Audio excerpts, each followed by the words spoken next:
அதை விட்டுட்டு ஏதாவது அடாவடித்தலை பண்ண நினைச்ச உன்னை கண்ட துண்டமா வெட்டி கழிச்சு போட்டுடுவேன். ஹொக்கோம் Gojo. ஹொக்கோம்.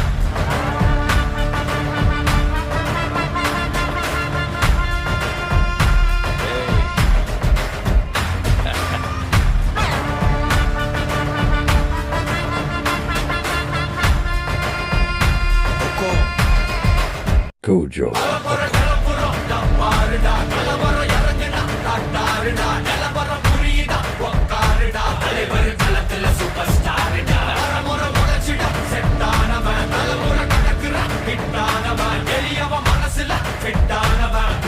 ஜெயிச்சிட உரித்தானவன்.